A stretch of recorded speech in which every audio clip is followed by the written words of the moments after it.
(2019) McLaren Senna.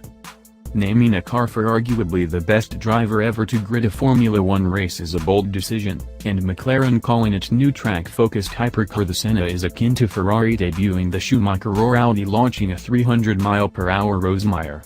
This is hallowed ground. Getting it right in the eyes of racing fans, the company's customers, and Senna's family, to approved use of the name through the Ayrton Senna Foundation, is much harder than getting it wrong. Later this year, once we drive the Senna, we will confirm whether the British supercar maker has achieved its goal of producing the lightest, fastest, and most engaging McLaren yet. Until then, and on the heels of the first wave of information released in December, here are 10 things we gleaned from a recent trip to poke and prod both the car and the minds of its engineers. It looks quite promising. This is a purpose-built track car.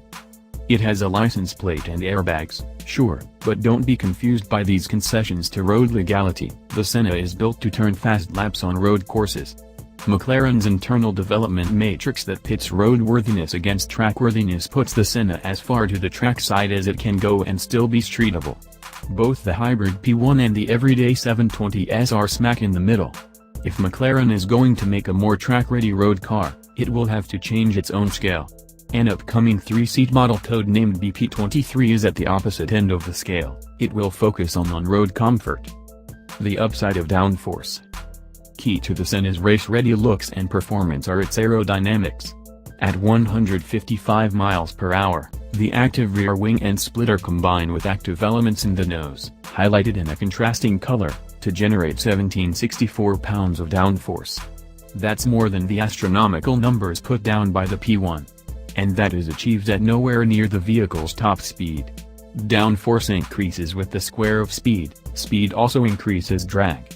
To reach its maximum velocity of 211 miles per hour, the Senna's rear wing trims its attitude. McLaren won't yet disclose downforce above 155 miles per hour, and we're guessing that's because the number is quite, heavy. It has split windows, but not like any Vets. The half-drop side windows serve 3 purposes. First, they're a nod to the F1, the car that introduced the world to McLaren's supercar development prowess in the 1990s. Second, they reduce drag. Every window seam is a trip edge that catches air. So if you can limit the linear feet of seams, say from 10 feet to 4 feet, the drag coefficient will drop. Third, they save weight and space. By limiting the height of the curved glass that moves, the greenhouse shape necessitates aggressively curved side windows, the motors and hardware can be smaller and the doors can be thinner. Undressed, the Senna's doors weigh 22 pounds, compared to the 42-pound units in the 720S. It has a next-level suspension. Like the P1 before, the Senna relies on the hydropneumatic damper package that links the dampers both transversely and longitudinally. This system gave the P1 a docile demeanor on the street while maintaining razor-sharp precision on a track.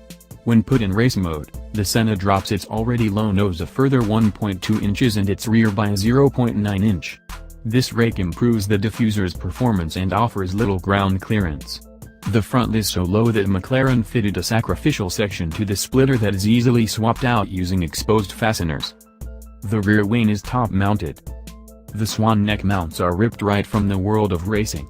By keeping the bottom edge of the airfoil free of mounting pylons, the wing's business edge can maximize its ability to push the Senna onto tarmac. Under braking, the wing snaps upright to act as an air brake. The rear wing weighs just 11 pounds.